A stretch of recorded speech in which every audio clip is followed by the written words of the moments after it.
Since the Metropolitan Police set up their new anti-corruption unit said to target police-perpetrated abuse, particularly against women, calls have been made for Devon and Cornwall police to set up their own, what's being called an anti-creep team, to root out dodgy police.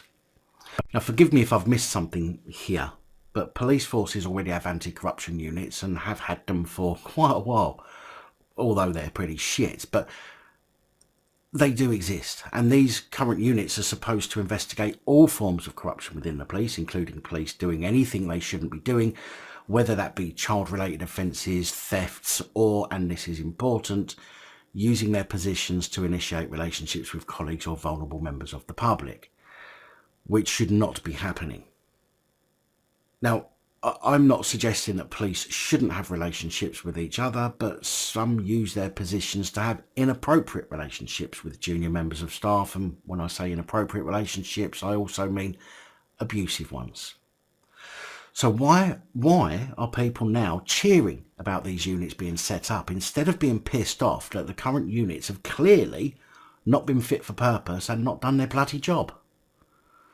The National Police Chiefs Council and College of Policing recently published a review of themes, learnings and recommendations on police-perpetrated violence against women and girls. I'm sure it'll be like an all-you-can-eat Pizza Hut word salad bar, but I will link to the document in the description. This document is said to have come about after the Centre for Women's Justice and the Bureau of Investigative Journalists submitted a super complaint in March 2020.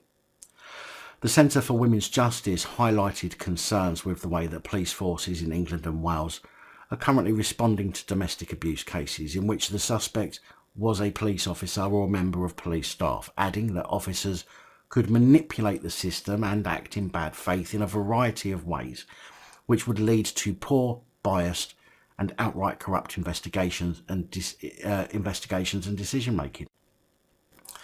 But that's exactly the same with every investigation into the police. Manipulating the system is the name of the game for the police, as many people can attest to.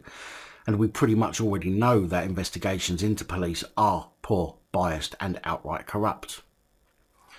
In the review of themes, learnings and recommendations on police-perpetrated violence against women and girls, it was recommended that Chief Constables should immediately act to ensure professional standards departments have a good working knowledge of current criminal investigation practice and access to expertise from rape and sexual assault investigators.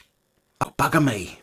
I thought professional standards should already have a knowledge of current criminal investigation practices, as that's what they do, and access to experts. It's odd that the review would indicate that that isn't the case.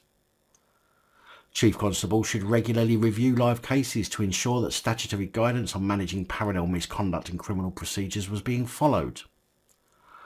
Refer to my previous comment. And the National Police Chief Council and College of Policing are to provide new guidance and training to professional standards departments to improve recording and analysis of police misconduct and complaints data. Now, you would think that after nearly 200 years, the police would have recording and analysis of data down to a fine art by now. Clearly not. Chief Constable Andy Marsh, head of the College of Policing, said in order for the public to have trust in the police response to violence against women and girls in society as a whole, it is essential that we show that we can tackle it effectively in forces. Andy. In order for the public to have any trust in policing response, it's essential that you tackle all criminal acts within the police forces. It genuinely amazes me that when a cop has done for misconduct, that their colleagues who partner with them are not also brought under scrutiny for allowing the bad behaviour to occur in their presence. The number of offences that we have seen from police where a colleague just simply stands by or actively assists their colleague, but yet they get away with any wrongdoing. When it's people like that, the bad pig's actual colleagues, who allow this to carry on, who are just as bad as the cretinous cop committing the actual offence. The fact that this is even a thing, focusing on police violence against women and girls, should make people sick to the stomach.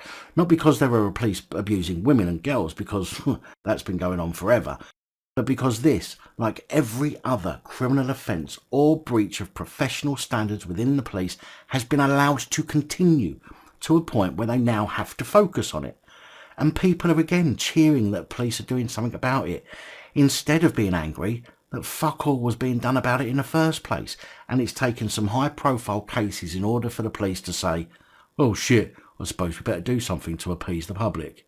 I'm not glad that something's finally being done.